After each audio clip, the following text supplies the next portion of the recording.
Little letters can keep you from being hacked. MFA.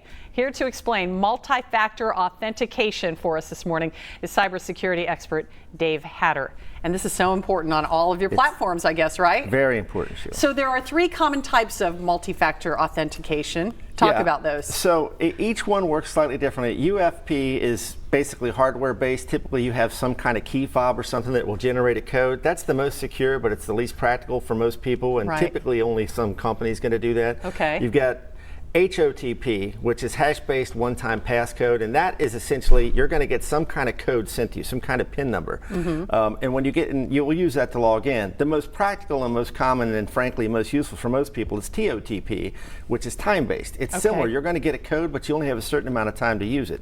And basically the way this works is whether it's your bank account, Facebook, whatever, every kind of site that's got any kind of real security built into it will give you the possibility to enable, sometimes it's called MFA, multi-factor authentication, sometimes it's called 2FA, two-factor authentication, sometimes it's called two-step verification. That's one of the things that makes this confusing, but when you turn it on, you're going to get a code sent to either your cell phone, an email address, or something that you control. So even if the hacker gets your credentials and they know your username and password, they still can't log in because they need that code. So you told us that Microsoft says its cloud services are seeing something like 300 million fraudulent sign-in attempts every day. 300 million every day. 300 million, yeah.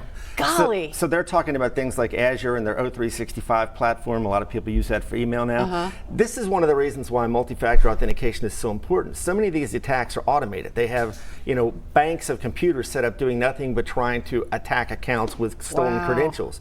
So if you have this turned on, even if they happen to get your username and password from some dark web breach or something, they can't get into your account. I mean, think about it, 300 million a day. Yeah. And does it really protect against 99% of these attempts? That's what they say. That's what they said, and Google made a similar pronouncement back in May. Their number was a little less. Will it stop 99.9%? I don't know, but I can tell you, it will block all but the most determined hackers. And part of being secure is just making it difficult for the bad guys, and they'll move on. Just like if you have a dog and a burglar alarm and a lot of lighting on your house, typically the bad guys will move on to a softer target.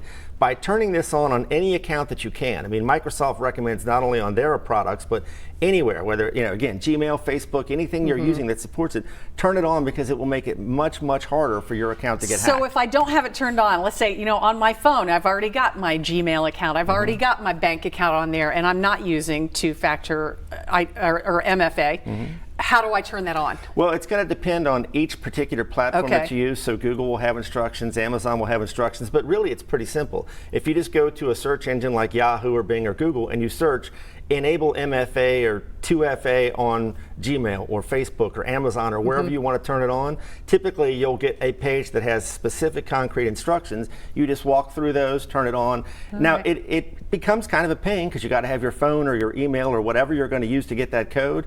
But again, Microsoft is telling you to do it, Google's telling you to do it. Especially for banks. I mean, at the very least, you got to do it for your banks and credit cards, insurance companies, anywhere where you have sensitive information or financial information, you absolutely positively should turn it on. Okay, medical information. Anything like that, Okay, got to do it. Dave Hatter, thank you so much. Anytime. That was great information.